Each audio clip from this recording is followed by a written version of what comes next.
42 regular, wasn't it? Yeah. And so it begins. The John Wick franchise is 4 movies in and still firing on all cylinders. John Wick Chapter 4, starring the great Keanu Reeves, made an estimated $73.5 million in its opening weekend at the box office.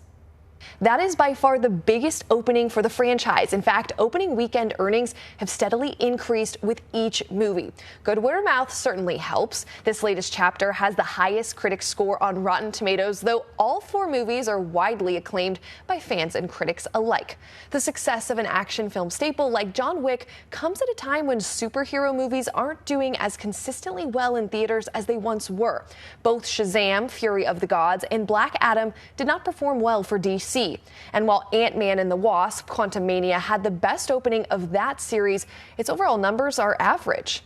Joining us now to talk more about this, a friend of the program, Andrew Freund. He's a TV host and member of the Critics' Choice Association. Andrew, thank you so much for joining us. Before we look at the bigger picture, does this new John Wick movie live up to the hype, even at nearly 3 hours long? Yes, I think it absolutely lives up to the hype. Keanu Reeves kicks ass in this movie like nobody's business. There's 14 action sequences in the film, each one more epic than the next. I'm a personal fan of this film, a personal fan of the action genre, so 100% it lives up to the hype.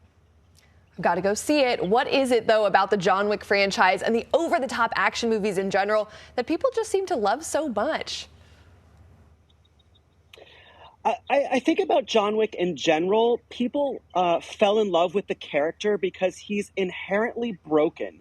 He's a man who has been through a lot. He's been through a lot of loss, but he has this will to survive and fight that I think everyone can relate to because, you know, we're all kind of broken in our own ways. I also will say that the action sequences in the John Wick films, they seem to kind of one-up each other. You know, there's a lot of close combat brawls, knife fights, sword fights, car chases, car crashes. And I think in general, audiences kind of sway towards those films because it's the suspension of disbelief. They want to believe, you know, that they're in that car chase, they're in that action sequence, and they want to believe in characters like John Wick because it reminds them of themselves. Yeah, I know when those action scenes get going, you just can't look away. It's just so much fun to even imagine that happening in front of you. And looking at the broader state of the theater industry, how important are action film franchises to Hollywood, even if superhero fatigue is setting in just a little bit? Yeah, you know, in terms of the superhero movies not maybe performing as well as some of the others, I really think that's an issue of quantity over quality. There are just so many of the superhero movies now. And in terms of, you know, action sequence films, you know, it's a little bit of different than the superhero type stuff. So I think that those are performing really well just because it's a little bit different than all of the superhero movies we've been seeing. You know, in the MCU alone, in the Marvel Universe alone, there's 30 films, 8 TV shows. And these action franchises, people are so familiar with them that they want to come back. You know, this summer we're going to have Mission Impossible coming out. Audiences want to see Tom Cruise again, you know, because Top Gun did so well. So it's kind of a mixed bag of both.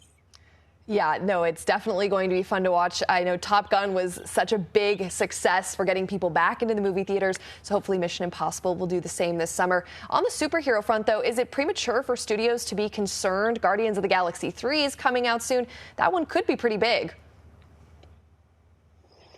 Yeah, you know, I don't think it's premature just yet. And also, let's not forget that the Guardians of the Galaxy franchise is based in the first phase of the Marvel Universe.